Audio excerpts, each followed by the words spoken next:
योगानंद जी ने पूछा, गुरुदेव, क्या सच में ऐसा संभव है? क्या विचारों में इतनी शक्ति होती है कि यह मेरी जन्मजात कमियां ठीक कर सकते हैं? हमारे सोचे गए विचार का असर हम पर कितना तीव्रता से होता है? जब परमहंस योगानंद जी को इसका जवाब मिला तो वह हैरान रह गए। बचपन से परमहंस योगानंद जी की पाचन शक्ति कमजोर थी, जिस कारण उनका वजन हमेशा कम रहता था। वे थोड़ी मेहनत करने के बाद भी काफी थक जाते थे। अगर लंबी यात्रा कर लेते तो उनका शरीर टूट जाता, जिस कारण वे कई बार हीन भावना महसूस करते। कॉलेज के दिनों उनके कमरे में किताबों से ज्यादा टॉनिक और ताकत बढ़ाने वाली दवाइयों की लाइन लगी रहती। योगानंद जी ने अपक्ष मिटाने और ताकत बढ़ाने के लिए कई इलाज किए, लेकिन कोई लाभ नहीं हुआ। फिर आश्रम में आने पर योगानंद जी मन ही मन सोचा करते, क्या मैं इतने दुर्बल शरीर के साथ साधना कर पाऊंगा? परमहंस योगानंद जी कहते हैं, एक बार मैं आश्रम के बरामदे में बैठा हुआ था। एकाएक गुरुजी युक्तेश्वर जी की नजर मुझ पर आकर पड़ गई। उन्होंने अचानक कहा,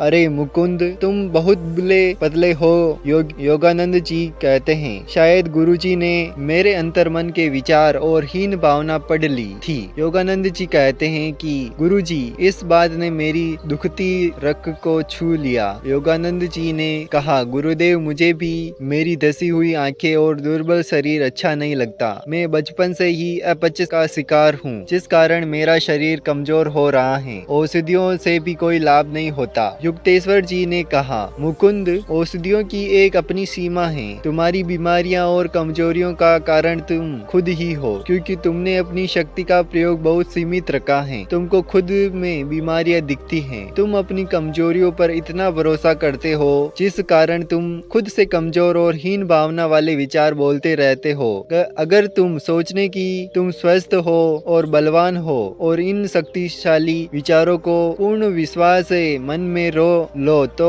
अति शीघ्र स्वस्थ और बलवान हो जाओगे। योगानंद जी ने पूछा, गुरुदेव, क्या सच में ऐसा संभव है? क्या सोचने मात्र से ऐसा हो सकता है? क्या विचारों में इतनी शक्ति होती है कि यह मेरी जन्मजात बीमारी ठीक कर सकती है? युक्तेश्वर जी ने कहा, बात केवल सोचने पर की नहीं है मुकुंद। अब तुम मेरी जीवन का एक अद्भुत अनुभव सुनो। एक बार मैं 2 महीने एक टाइफाइड से पीड़ित रहा, जिस कारण मैं बहुत कमजोर हो गया। मेरा बुखार ठीक हुआ तो मैं उसी हालत में अपने गुरु लाहिरी महाशय जी के दर्शन करने गया। मैंने गुरु लाहिरी महाशय जी से कहा, मैं बहुत बीमार था, इसलिए मेरा वजन बहुत कम हो गया है। शरीर में किसी प्रकार की साधना करने की शक्ति नहीं बची है। लाहिरी महाशय ने कहा, युक्तेश्वर, मैं देख रहा हूँ कि पहले तो तुमने खुद को जानबूझकर बीमार कर लिया, अब कह रहे हो कि तुम कमजोर हो गए। पर तुम चिंता मत करो, मुझे विश्वास है कि कल तक तुम्हारा स्वास्थ्य बेहतर हो जाएगा। युक्तेश्वर जी ने कहा कि मैंने लाहिरी महाशय जी की बात पर श्रद्धा भाव से विश्वास कर लिया। मुझे पूरे दिन लगता रहा कि गुरुजी अपनी शक्ति से मुझे ठीक करने वाले हैं। युक्तेश्वर जी कहते हैं, अगले दिन सुबह उठते ही मुझे ऐसा लगा कि मेरे पूरे शरीर में ऊर्जा की किरणें हो रही हैं। मुझे बहुत हल्का लग रहा था। मैंने तत्काल दौड़ते हुए लाहिरी महाशय के पास गया और उल्लास के साथ बताया, गुरुदेव, कई सप्ताहों से पहली बार मुझे अपने अंदर स्फूर्ति और ताकत का अनुभव हो रहा है। आपने अपनी शक्ति से मुझे स्वस्थ कर दिया। इस बार लाहिरी महाशय ने मेरे साथ मजाक किया और कहा, बिल्कुल सही, पर किसे पता कल तुम्हारा शरीर कैसा रहेगा, शायद फिर से दुबले हो जाए। युक्तेश्वर जी कहते हैं, जब मैंने गुरुजी की बात सुनी कि शरीर की दुर्बलता वापस आ सकती है, तो मैं भय से कांप उठा। मेरे मन में बार बार यह विचार चल रहा था कि कहीं मैं फिर से बीमार ना हो जाऊं। फिर अगले दिन कुछ अजीब हुआ। मैं इतना बीमार हुआ कि मैं ठीक से चल भी नहीं पा रहा था। मैंने बड़ी मुश्किल से लाहिरी महाशय के पास पहुंचा और कहा, गुरुदेव, मैं फिर से बीमार हो गया हूँ। लाहिरी महाशय ने कहा, तो तुमने खुद को फिर से बीमार कर लिया? युक्तेश्वर जी ने कहा, गुरुदेव, भला मैं खुद को कैसे बीमार बना सकता हूँ? यह तो आपके वचन हैं जो सत्य साबित हो रहे हैं। लाहिरी महाशय ने कहा, युक्तेश्वर, तुम भूल रहे हो, यह तुम्हारी ही शक्ति है। पिछले 2 दिन के अनुभव से तुम समझ सकते हो, यह तुम्हारे विचार और विश्वास हैं, जिन्होंने तुम्हें बारी बारी से स्वस्थ और दुर्बल महसूस कराया। युक्तेश्वर जी ने कहा, गुरुदेव, यदि मैं सोचूंगा कि मैं स्वस्थ हूँ और मेरा वजन सामान्य हो गया है, तो क्या ऐसा हो जाएगा? लाहिरी महाशय गंभीरता से बोलते होते हैं। शरीर केवल मन का विस्तार है। शरीर मन से निर्मित है और मन के ही अधीन है। इस समय तुम जैसा विचार पर विश्वास कर रहे हो वैसा ही तुम्हारे शरीर की नहीं बल्कि बुद्धि की भी स्थिति है, क्योंकि सचेत मानव बन परमात्मा की अनंत शक्ति की एक चिंगारी के समान है। शक्तिशाली विचार पर विश्वास करके शरीर ही नहीं बल्कि इच्छा शक्ति और प्राण शक्ति भी बढ़ाई जा सकती है। लोहिरी महाशय ने कहा, मैं तुम्हें अभी दिखा सकता हूँ कि तुम जिन विचार पर संपूर्ण तीव्रता से विश्वास कर रहे हो वही तुम्हारे सामने प्रकट हो जाते हैं। युक्तेश्वर जी कहते हैं, गुरु जी की बात सुनते ही मैंने अपनी अंदर एक अजीब सी संपूर्णता महसूस की। मैं बीमार था, मेरी हालत कमजोर थी, लेकिन मैंने उसी क्षण ना केवल अपने शरीर में बल्कि वजन में भी वृद्धि महसूस की। युक्तेश्वर जी कहते हैं, मैं शाम में धीरे धीरे चल कर घर आया और गहरी नींद में सो गया। बीमारी की चिंता और तनाव पूरी तरह से गायब हो चुका। फिर अगले दिन जब मेरी माँ ने मुझे देखा तो घबराकर मुझसे पूछा, बेटा तुम्हारे शरीर में सूजन क्यों है? क्या जलाशय की बीमारी हो गई है? असल में जलाशय की बीमारी में शरीर के टिश्यूज के बीच में ज्यादा द्रव फंस जाता है, जिस कारण शरीर में सूजन आ जाती है। युक्तेश्वर जी कहते हैं, मुझे कोई बीमारी नहीं हुई थी, बल्कि माँ को अपनी आंखों पर विश्वास नहीं हो रहा था कि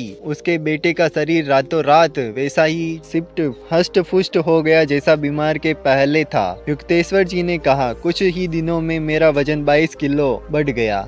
मिलने वाले को यकीन नहीं होता था कि कुछ ऐसा भी हो सकता है। युक्तेश्वर जी अपनी कहानी सुनाकर मौन हो गए। इस घटना को सुनने के बाद गुरुदेव के शब्दों पर तुरंत विश्वास कर लिया। अपच की बीमारी और शरीर की कमजोरी को लेकर सारी निराशा गायब हो गई। परमहंस योगानंद जी अपनी किताब एक योगी की आत्मकथा ऑटोबायोग्राफी ऑफ योगी में लिखते हैं, 2 हफ्तों के अंदर मैंने एक शारीरिक शक्ति अर्जित कर ली और उसके बाद कभी अपच की बीमारी नहीं हुई। परमहंस योगानंद जी लिखते हैं कि शक्तिशाली विचार पर विचार करो। इससे पहले मैंने कई वेद को दिखाया, लेकिन मैंने कभी इस बात पर विश्वास नहीं किया कि मैं पूरी तरह ठीक हो चुका हूँ, इसलिए मैं कभी भी ठीक हो ही नहीं पाया। उस दिन मुझे समझ आया कि खुद पर विश्वास होना ही सबसे बड़ी दवा है। तो सवाल है कि हम अपने विचार की शक्ति कैसे विकसित करें। सबसे पहले हम स्थिति में अच्छाई देखें। परमहंस योगानंद जी कहते हैं, यदि कोई स्वयं को अक्सर विस्तृत विचार सोचने की अनुमति देता है तो उसका चेहरा भी वैसे ही विस्तृत हो जाता है। अपने मन को प्रशिक्षित करो कि वह हर स्थिति में हर व्यक्ति में केवल अच्छा ग्रहण करे। जैसा हम हर शरीर भोजन से केवल न्यूट्रिएंट्स को ग्रहण करता है, बाकी अवशेष छोड़ देता है, वैसे ही अच्छाई और शुभ को ग्रहण करो और विकृति को छोड़ दो। Mind is the real vendor of power. शक्ति को पहचान को प्रयोग में लाने वाला मन है। परमहंस योगानंद जी कहते हैं कि हथौड़े की चोट से उतनी ही ताकत होती है जितनी चलाने वाले इंसान में होती है। वैसे ही शक्ति सबके पास उपलब्ध है, लेकिन आपके दृढ़ संकल्प में, आपके विचार में, आपके शरीर में उतनी ही शक्ति होती है जितनी आपके मन में होती है। और मन में ताकत कैसे आती है? विवेक यानी डिस्क्रिमिनेशन से। आपका मन जितनी नेगेटिविटी हटाकर सकारात्मक विचारों को ग्रहण करता है उतना ही मजबूत और साहसी होता है। दूसरी बात, सचेत हो जाओ। विचार शक्ति का इस्तेमाल करने के लिए हमें विचारों को प्रकट होते ही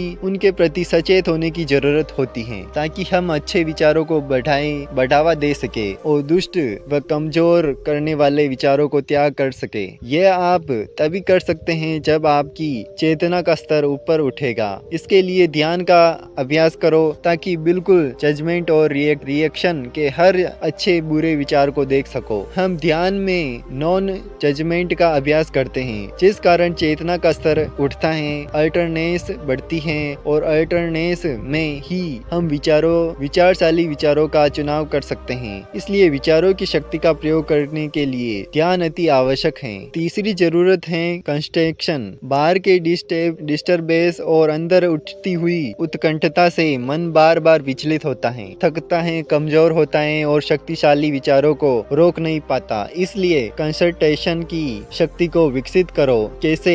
परमहंस योगानंद जी कहते हैं कि एक उच्च और शक्तिशाली विचार को पकड़ो, जैसे मैं मन का मालिक हूँ और यह मुझे छू नहीं सकता, या मैं सतत आनंद और ऊर्जा से भरा हुआ हूँ। परमहंस योगानंद जी कहते हैं कि इस विचार को बार बार सोचो, इसका चित्र देखो, इसके प्रभाव को शरीर और सर में बार बार महसूस करो। जो पाना चाहते हो उसे आंखों में से ओझल मत होने दो, यह भी प्रार्थना है। और इस प्रकार कंसंट्रेशन सरलता से बढ़ता है और मानसिक ऊर्जा एक दिशा में बहती है। और इसी प्रकार अभ्यास करने से आपके विचार इतने शक्तिशाली हो जाते हैं कि जो पूरे विश्वास से सोचता है वह सच हो जाता है। तो दोस्तों, कैसी लगी यह कहानी आपको हमें कमेंट सेक्शन में जरूर बताना।